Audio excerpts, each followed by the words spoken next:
Olá, amigos da TV Justiça, estamos começando mais uma edição de plenárias com o que foi destaque entre os julgamentos do plenário do Supremo Tribunal Federal, que você acompanhou durante a semana ao vivo direto do plenário.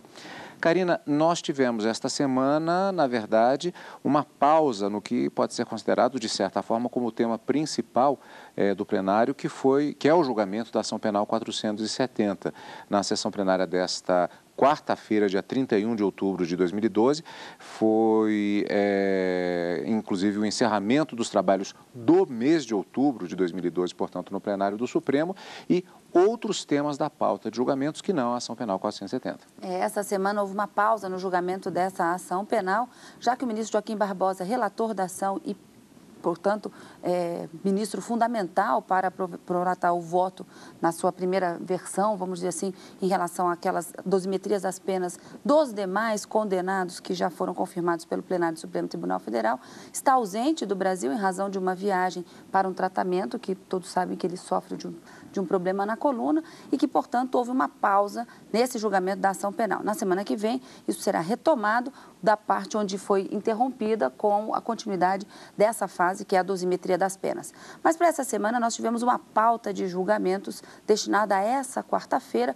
com vários processos elencados. Dentre eles, 6 embargos de declaração envolvendo a reserva indígena Raposa Serra do Sol, uma ação direta de inconstitucionalidade que questionava uma lei do Rio Grande do Sul acerca de licitação e outras 3 ações diretas de inconstitucionalidade que versava sobre a proibição, a comercialização e extração do amianto, que inclusive foi objeto de audiência pública esse semestre ainda, em agosto, sob a relatoria do ministro, sobre o comando, vamos dizer assim, do ministro Marco Aurélio, que é justamente relator de uma dessas ações. Então, tínhamos uma pauta bastante extensa, com julgamentos de extrema importância, tanto para aqueles interessados como para a sociedade no geral, e tivemos uma sessão plenária bastante proveitosa, com vários julgamentos.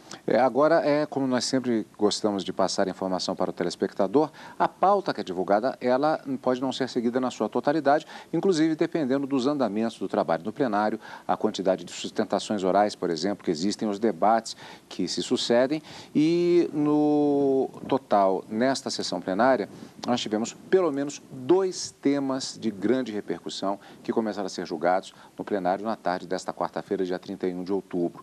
Primeiro, a lei do Rio Grande do Sul sobre a utilização de programas de informática pelo governo estadual.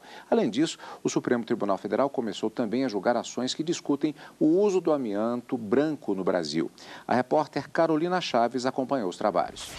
Os ministros do Supremo iniciaram o julgamento de 2 ações diretas de inconstitucionalidades que questionam leis estaduais de São Paulo e Rio Grande do Sul, que dispõem sobre a proibição do uso, comercialização e transporte do amianto nos estados.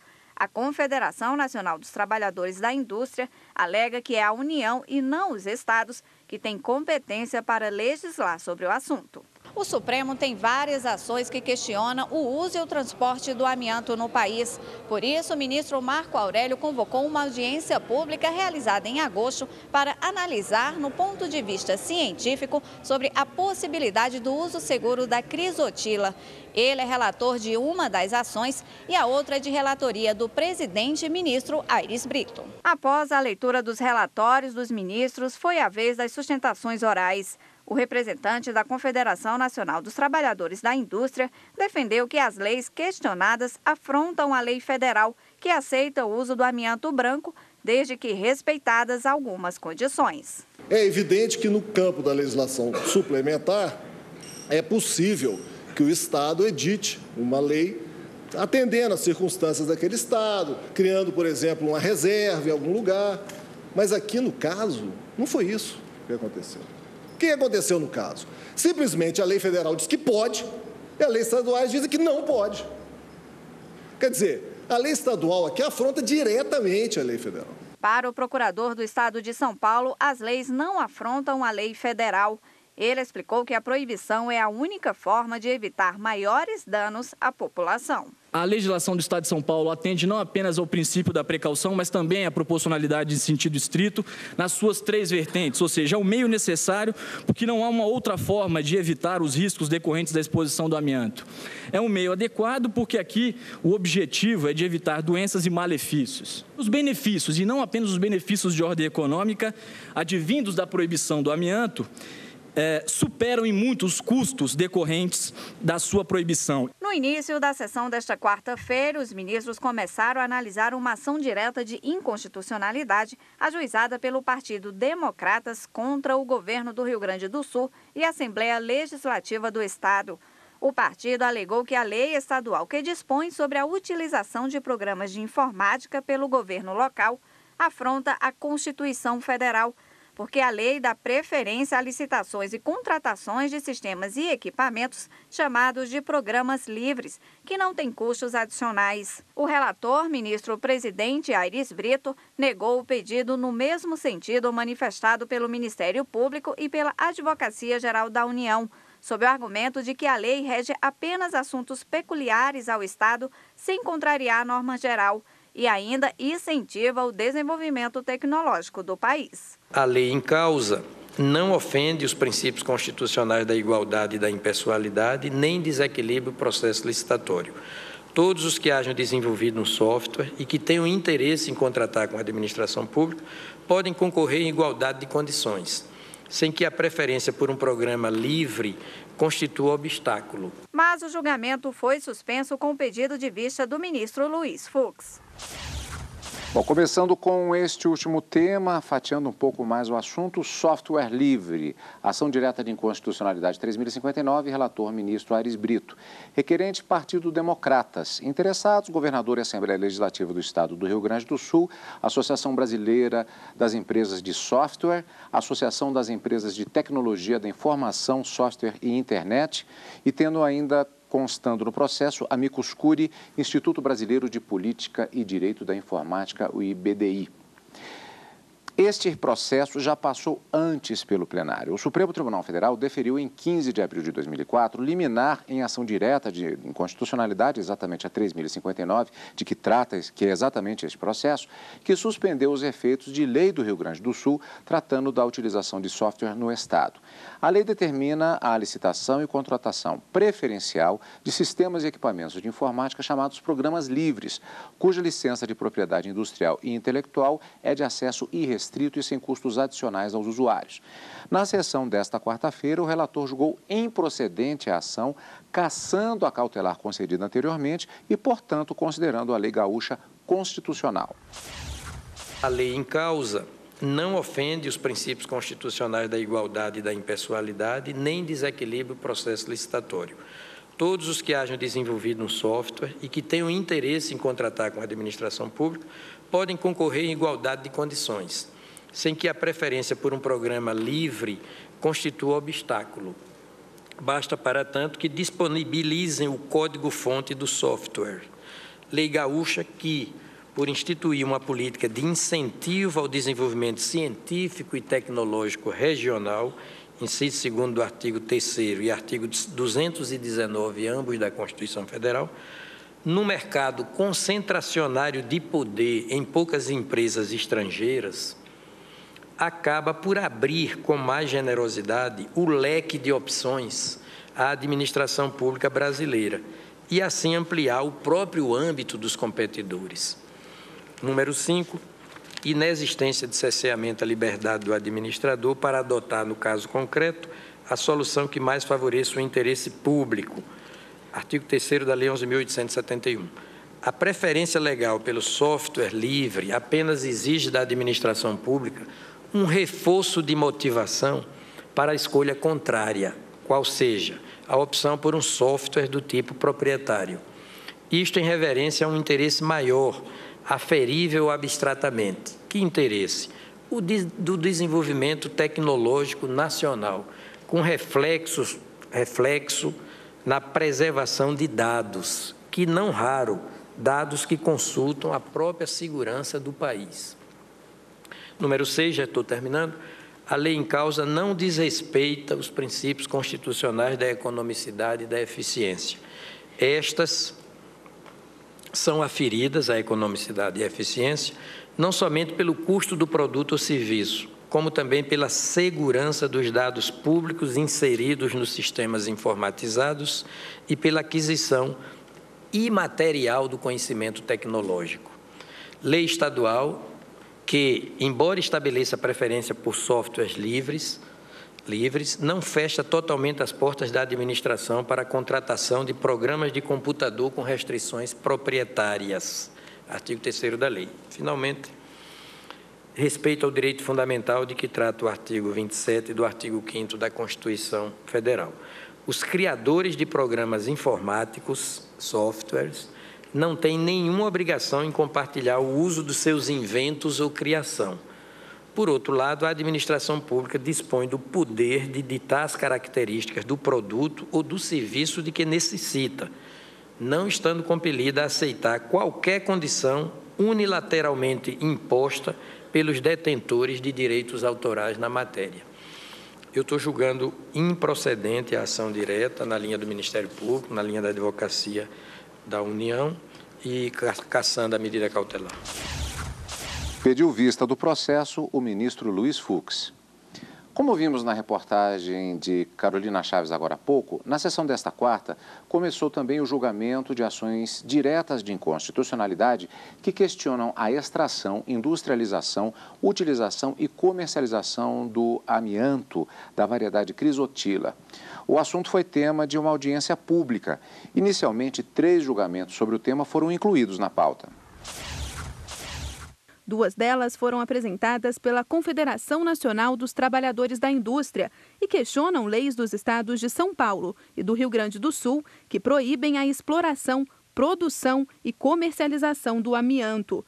A terceira foi proposta pela Associação Nacional dos Magistrados da Justiça do Trabalho e pela Associação Nacional dos Procuradores do Trabalho contra uma lei federal que permite o uso do produto. Em agosto, durante 2 dias, o Supremo realizou uma audiência pública sobre o tema, a pedido do relator de uma das ações, ministro Marco Aurélio.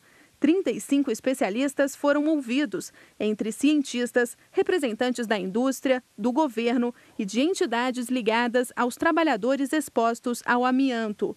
Foram discutidas questões como o uso seguro do produto, os riscos para a saúde pública, alternativas ao amianto e os impactos econômicos das ações. O debate serviu para auxiliar os ministros na elaboração dos votos. Das 3 ações que estavam em perspectiva de julgamento, 2 tiveram já exatamente o julgamento conjunto iniciado na sessão desta quarta-feira. É o que nós vamos ver logo depois do intervalo aqui em Plenárias.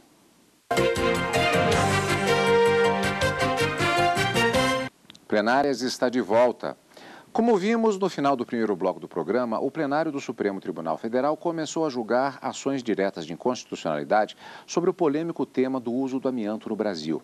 Das 3 ações que estão na pauta, 2 foram chamadas para julgamento conjunto. As ações diretas de inconstitucionalidade 3357 e 3397, de relatoria, respectivamente, dos ministros Aires Brito e Marco Aurélio. Na primeira parte da sessão da quarta-feira, dia 31 de outubro, os ministros Aires Brito e Marco Aurélio leram os respectivos relatórios e, em seguida, foi a vez da apresentação das sustentações orais da tribuna do plenário. O voto dos relatores aconteceu na segunda parte daquela sessão. O ministro Aires Brito votou pela improcedência da ação direta de inconstitucionalidade 3357, portanto, pela constitucionalidade da lei questionada. Mesma providência adotada pelo Ministério do Meio Ambiente com a portaria 43 de janeiro de 2009. E para concluir, eu digo que a lei estadual, aqui impugnada, ao proibir a comercialização de produtos à base de amianto, em verdade, cumpre muito mais a Constituição da República, mas é muito mais, no plano da proteção da saúde, inclusive evita riscos à saúde da população em geral, dos trabalhadores em particular, do meio ambiente, do que a lei federal. Quero dizer, a legislação estadual é que está muito mais próxima do sumo princípio da eficacidade máxima da Constituição em tema de direitos fundamentais. eu já expliquei que as normas gerais são menos do que plenas. Então, elas são completadas, reforçadas na sua vertente protetiva por normas suplementares dos estados. Aí sim, a suplementariedade estatal, junto com a normatividade geral da União, as duas modalidades, os dois espécimes legislativos, compõem um bloco íntegro de proteção a meio ambiente, a consumidor, à saúde humana, aos trabalhadores. E é o que quer a Constituição, quando permitiu a edição das duas modalidades, normas gerais, normas suplementares. Mas não é só. No caso, a norma estadual ainda sintoniza com outra de índole constitucional, qual seja o inciso 12 do artigo 7º da Carta Magna, que diz o inciso 12 do artigo 7º da Constituição Federal. Diz que é direito dos trabalhadores, aspas, a redução dos riscos inerentes ao trabalho por meio de normas de saúde, higiene e segurança. Fecho aspas. Além do que, precedida de estudos e debates conclusivamente demonstradores da nocividade do ambiente em qualquer de suas variedades, como se vê das seguintes passagens da justificativa do projeto de lei estadual. Aí eu trago a motivação da lei estadual, a exposição de motivos. Tem, muito importante, tem uma parte que diz, conhecendo esses dados, a proibição do uso do amianto em novas construções é um dever do legislador, pois defende o direito à vida das pessoas que estariam a ele expostas. A lei nada mais fez do que concretizar o princípio econômico da função social da propriedade e da defesa do meio ambiente, cita os dispositivos constitucionais, de parelha com a proteção do trabalhador, da saúde pública e da defesa dos direitos humanos, sendo induvidoso o dano que à saúde humana é causado por qualquer variedade de amianto, onde o próprio parágrafo único do artigo 2º da Lei 9.055 certificar a nocividade do ambiente crisotila, inclusive. Logo, e considerando que a legislação internacional, e ainda considerando que a legislação internacional impõe a substituição desse produto, não vejo como reconhecer a inconstitucionalidade que se faz objeto da presente ação. Também digo, agora é concluindo mesmo, que a lei estabeleceu prazos razoáveis, prazos elásticos de 3 e 4 anos, para que os estabelecimentos industriais e comerciais se adequassem ao novo esquadro jurídico positivo. Houve tempo suficiente para o sereno planejamento e execução das medidas que então se impunham. Ante o exposto, julgo improcedente o pedido contido na apresentação direta. Karina, neste caso, tratava-se especificamente desta ação direta de inconstitucionalidade de uma lei do Rio Grande do Sul. Qual era o ponto principal em debate nessa... Aliás, qual é, na verdade, porque o julgamento, na verdade, não acabou ainda, qual é o ponto principal em debate nessa ação?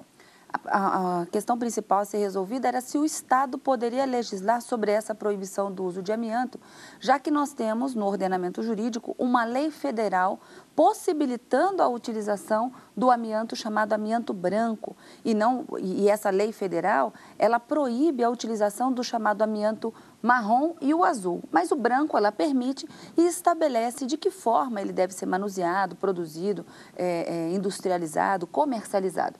Então, a lei do Estado do Rio Grande do Sul, ela vinha completamente na contramão do que dizia a lei federal. Então, nesse ponto, havia uma argumentação de absoluta inconstitucionalidade. Mas o ministro Carlos Aires Brito, ele votou no sentido de se entender que o Estado estaria legislando de forma concorrente na medida em que buscava a proteção do meio ambiente, a proteção do consumo e da produção do próprio dos produtos derivados do amianto, buscava a proteção da saúde das pessoas, já que havia, na audiência pública, muito se falou sobre os riscos que a utilização do amianto pode trazer para a saúde da pessoa humana. Então, o ministro entendeu, como a gente viu mesmo agora nessa última fala, em que ele diz assim que o dever do legislador vem justamente para atender essas necessidades de proteger a saúde do cidadão brasileiro. E nesse sentido, havendo essa legislação concorrente, o que é que se deve entender de acordo com o artigo 24 da Constituição Federal? A União pode legislar, pode elaborar uma lei federal que trata de normas gerais, e ela o fez. E aos estados e ao Distrito Federal pode haver a possibilidade de suplementar o que essa lei federal, que contém normas gerais, não disse. Então, ela adiciona situações que o próprio Estado entende necessário para proteger aqueles bens jurídicos estabelecidos como direitos de legislação concorrente. E, nesse sentido, o Estado o fez e o ministro entendeu que estava justamente atendendo aos princípios da própria Constituição. Assim, ele julgou improcedente a ação direta de inconstitucionalidade para dizer que a lei do Rio Grande do Sul, portanto, é constitucional e a proibição do uso do amianto não afronta a Constituição de forma alguma. Na sequência, votou o ministro Marco Aurélio, lembrando que trata-se de um julgamento conjunto, embora de 2 relatores diferentes, mas tratando-se do mesmo tema. E desta vez o voto do ministro Marco Aurélio foi como relator na ação direta de inconstitucionalidade 3.397. Voto em sentido totalmente contrário ao apresentado pelo ministro relator da outra ação, ou seja, o ministro Aires Brito.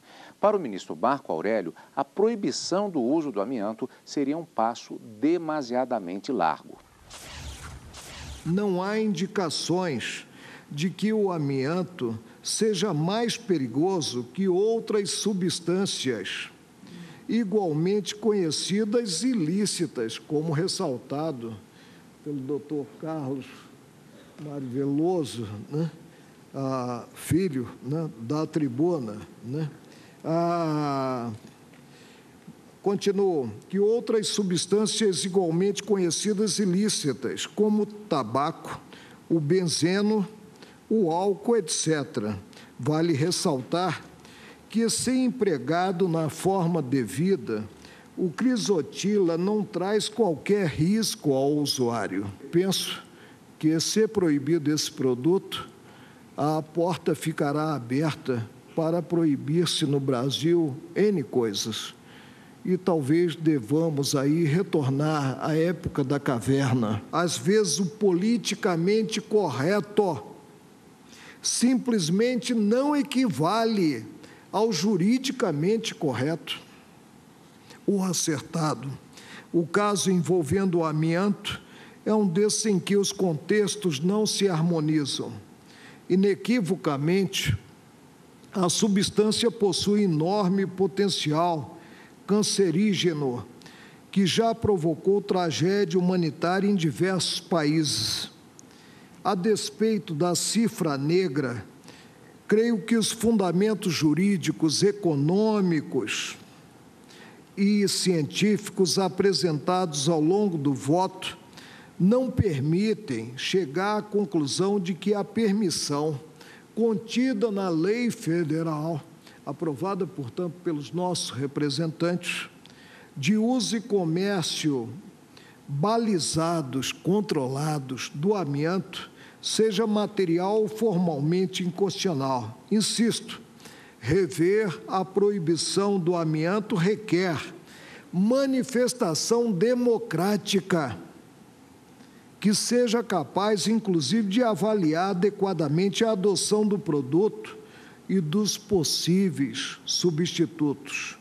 Com essas considerações, presidente, pedindo vênia a Vossa Excelência, e lembro-me que um colega utilizou um vocábulo e utilizou em sentido genérico e foi muito criticado, que precisava, como revisor, fazer um contraponto, se necessário, entenda-se, né, ao relator.